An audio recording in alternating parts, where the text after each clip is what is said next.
मैं प्रभु का धन्यवाद करता हूँ कि प्रभु ने सुंदर से मुझे मौका दिए। हम जल्दी जल्दी वचन को देखेंगे। मेरा आज का टॉपिक है कार्य की शुरुआत से कार्य अंत बहुत भला है। क्या आप मेरे साथ बोलेंगे? कार्य की शुरुआत से कार्य अंत बहुत भला है। हर एक कोई परमेश्वर चाहता है कि आप एक्टिव रहे। हालेलुया। आइए हम वचन को देखेंगे। पहला वचन सबोपदेश की किताब उसका 7वां अध्याय उसका 8वां वचन।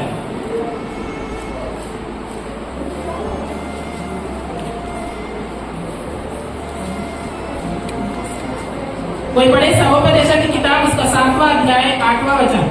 किसी काम के आरंभ से उसका अंत उत्तम है और निरपवाद कार्यों से उत्तम। यहाँ लिखा जाता है किसी बात का अंत से उसके आरंभ ही उत्तम है।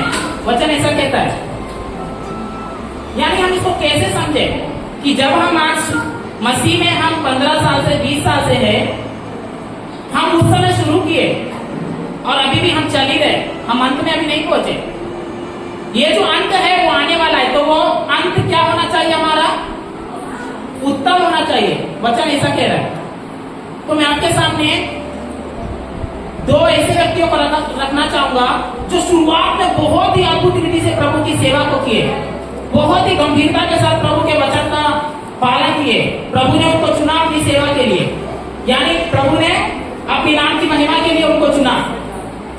वो लोग क्या हुए? अंत में उनका वे क्या हुए? उनका कार्य जो अंत है वो भला नहीं हुआ। किसके गलती के कारण? खुद के गलती के कारण क्या हुआ? उनका कार्य अंत भला नहीं हुआ है। आइए हम वचन को देखेंगे। पहला मूसा, निर्गमन की किताब उसका 3 और 10वां वचन। में सबको नहीं पढ़ना चाहूंगा, मैं आपके सामने कहता हूँ। निर्गमन की किताब उसका 3 उसका 10वां पद, जहां पर परमेश्वर ने मूसा को बुलाया इस्राएलियों को मिस्र देश से छुड़ाने के लिए। दूसरा वचन ये हम पढ़ेंगे गिनती की किताब उसका 20 7 से 12।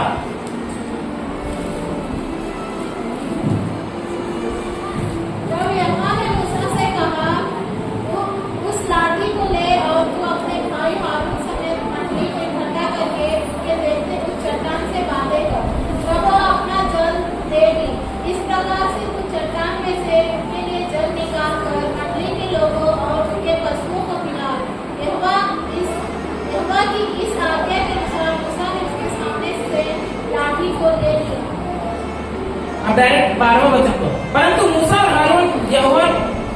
और हारून से यहोवा ने कहा, तुमने तो मुझ पर विश्वास नहीं किया और मुझे इस्राएलियों की दृष्टि में पवित्र नहीं ठहराया, इसलिए तुम इस मंडली को उस देश में पहुंचा ना पाओगे जिसे मैंने उन्हें दिया।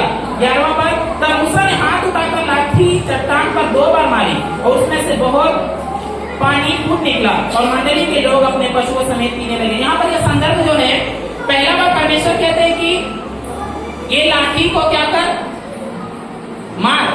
पहला बार परमेश्वर कहते हैं। और इस्राएली उस समय में आपको पता है, बताना जरूरी नहीं है कि वे लोग उस सफर में थे उस कनान देश जाने के लिए। वहां पर क्या हुआ कि इस्राएलियों प्रजा लोग को बहुत प्यास लगा और वे लोग उड़ाने लगे और कहने लगे, हे मूसा मूसा, तू हमें मिस्र देश से इस जंगल में हमें मारने के लिए लेकर आया, हमें पानी पिला। और ऐसा कहा जाता है कि मूसा जो है बहुत ही नम्र व्यक्ति था परमेश्वर की दृष्टि में, परमेश्वर ही गवाही देते। क्या हुआ यहाँ पर कि उनका कुड़कुड़ाना ऐसा है। यहाँ पर देखें, ये कनान देश के इस रास्ते में वे लोग भी जा रहे, कनान देश के उसको अपना प्राप्त करने के लिए, कनान देश को। इस बीच में क्या हुआ? वे लोग कुड़कुड़ा रहे, मूसा को बोले कि मूसा हमें पानी पीने को दे। परमेश्वर कहता है मूसा को कि तू पहला बार इसे मार और पानी निकलेगा, और दूसरा बार उससे बातें कर। लेकिन मूसा क्या करता है पता है? परमेश्वर की आज्ञा को ना मानकर फिर से उस चट्टान को मारता है। देखिए, खास करके प्रभु के दास के लिए भी, हर एक के लिए मैं ये कहना चाहूंगा, विश्वासियों के लिए, इस्राएली प्रजा, अगुवाई देने के लिए मूसा। क्या है यहाँ पर? यहाँ पर हम देखते हैं कि कैसे इस्राएली प्रजा तो कुड़कुड़ाए उस कनान देश में कनान देश में जाने के इस रास्ते में। यहाँ पर मूसा भी क्या हुआ? परमेश्वर की आज्ञा को नहीं माना। और परमेश्वर क्या कहते पता? उसके लिए गवाही। व्यवस्था विवरण इसका 32वां अध्याय 48 से 52 वचन में लिखा जाता है, प्रतिज्ञा भूमि में वो प्रवेश नहीं कर पाएगा। परमेश्वर गवाही देता मूसा के लिए। क्यों? क्योंकि मूसा ने परमेश्वर की आज्ञा को नहीं माना। देखिए कितना स्ट्रगल करता है मूसा, 20 करोड़ से भी कितना, 20 लाख से भी ज्यादा लोगों को वो लेकर जाता है। बहुत ही दुख लगता है कि कैसे वे परमेश्वर की आज्ञा को, किसके कारण पता है? लोगों के कारण। लेकिन मैं खास करके ये बात बताना चाहूंगा कि परमेश्वर के दास को लोगों की किसी को भी बातों को सुनने की आवश्यकता नहीं है। परमेश्वर पर भरोसा रखकर परमेश्वर की आज्ञा को मानना है। तब क्या होगा मैं आपको बताऊं, ये जो इस्राएली प्रजा तो कनान देश में जाने के लिए तैयार हो रहे, अब हमारा ये जीवन उस स्वर्ग में जाने के लिए है। क्या हम भी उसी तरह इस्राएली प्रजा की तरह हम बीच में कुड़कुड़ा रहे हैं या फिर प्रभु की आज्ञा को नहीं मान रहे? इसके कारण क्या हम क्या उस कनान देश में प्रवेश नहीं कर पाएंगे? ये पहला बात कि हम परमेश्वर की आज्ञा को अगर इस बीच में, इस जंगल के सफर में हम उस कनान देश को प्राप्त करने के लिए जा रहे हैं, अगर आज हम प्रभु की आज्ञा को नहीं मान रहे, अंत तक हमारा अंत क्या हो? भला हो। मूसा वहां पर शुरुआत से लेकर 40 साल तक पूरा वे लोग जंगल में घूमते रहे। आखिर में, आखिरी क्षण में ना इस्राएली प्रजा जा पाए ना मूसा जा पाए। कारण यह था कि वे लोग को उड़ाए।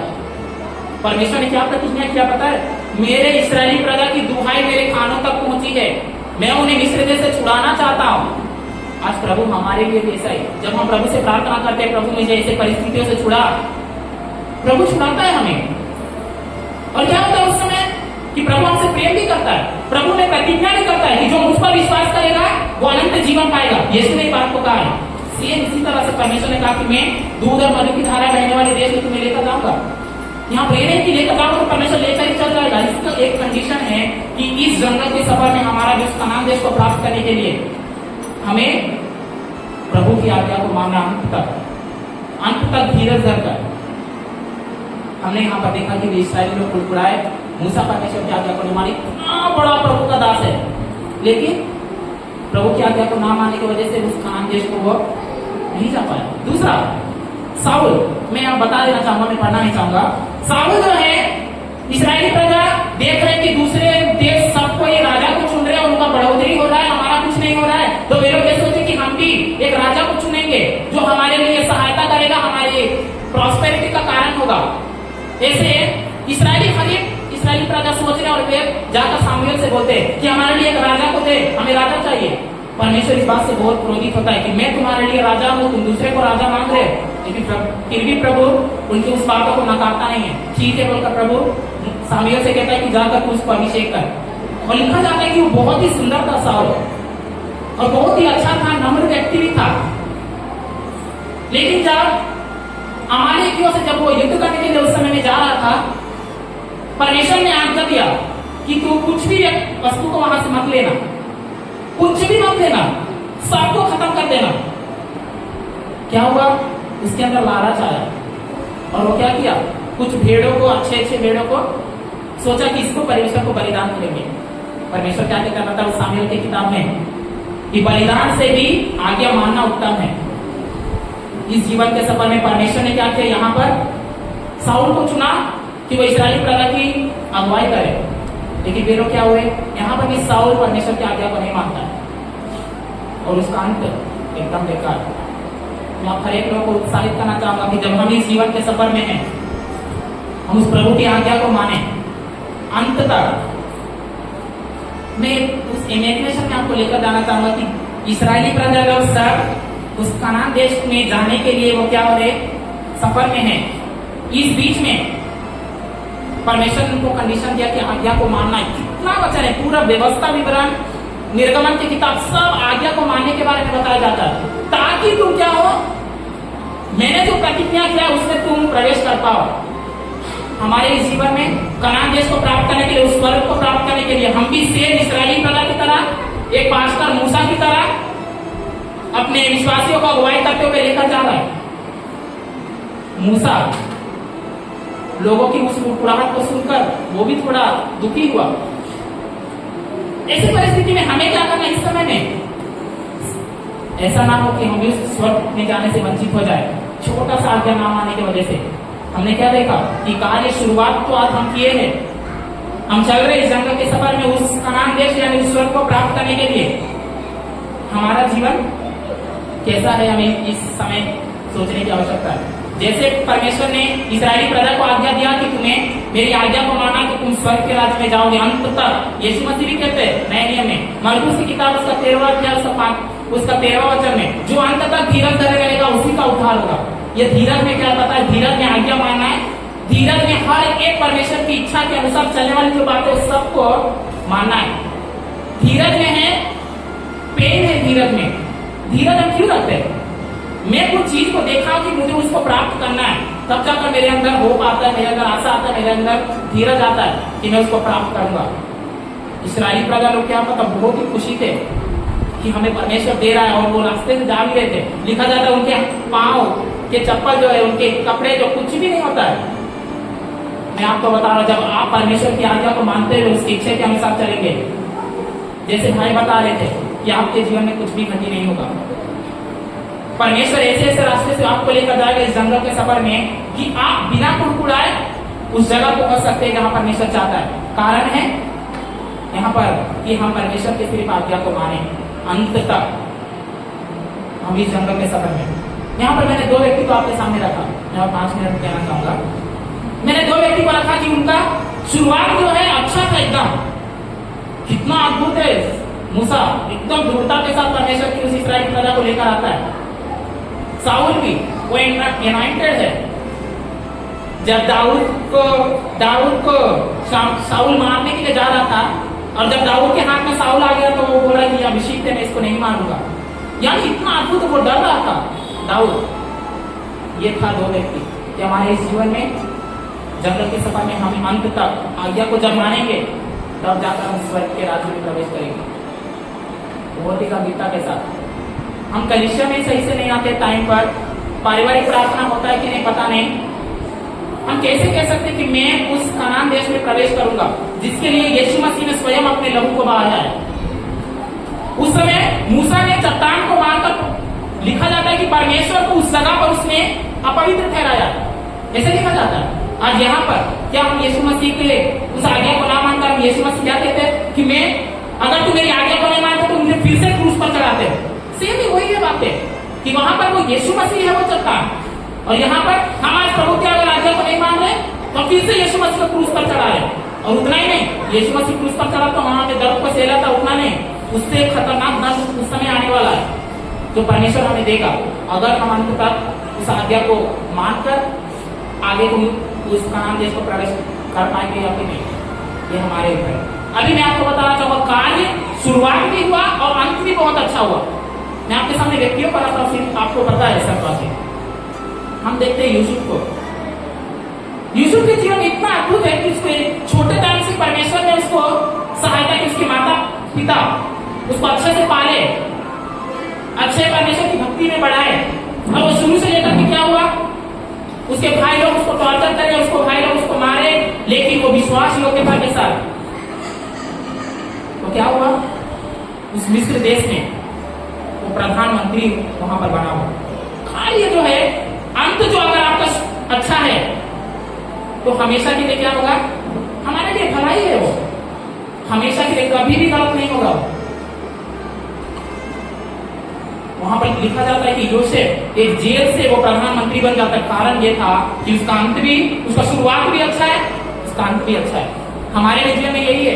आज कठिनाइयां आ रही है, परिस्थिति आ रही है, बहुत से लोग हमें बदनाम कर रहे, कह रहे तू धर्म बदल लिया, ये कर लिया, वो कर लिया। विश्वास योग्यता के साथ अंत तक जब हम दृढ़ता के साथ होंगे परमेश्वर की उपस्थिति में, मैं कह रहा हूं यूसुफ को सांसारिक रीति पर वो प्रधानमंत्री बना, हम परमेश्वर के स्वयं पुत्र होकर उसके पास बैठने वाले, ऐसा वचन कहता है।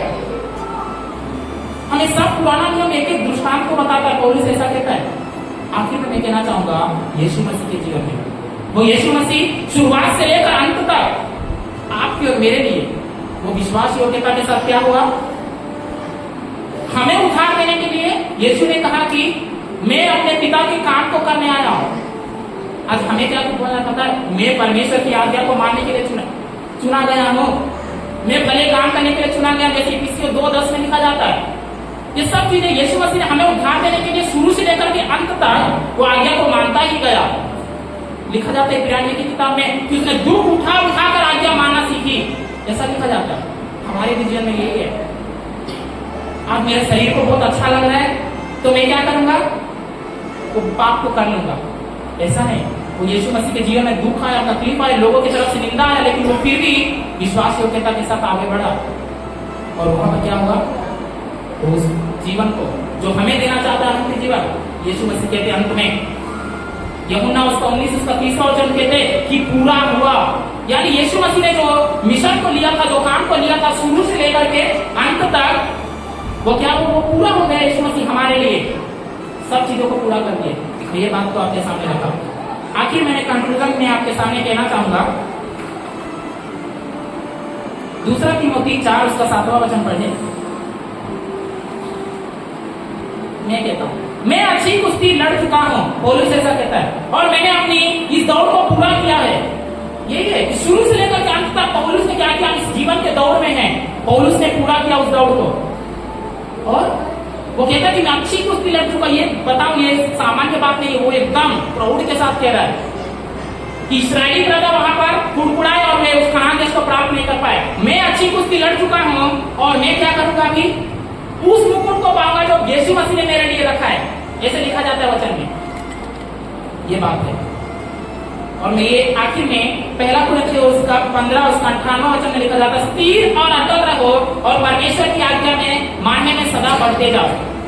स्थिर और अटल शुरू से लेकर के अंत तक हमें रहना है। तो यही है कारण मैंने बताया मूसा के जीवन। अब बस कैरेक्टर को याद रखें, जब आपको गलत काम करने की कोशिश लगेगा, आपको यह वचन सहायता करेगा।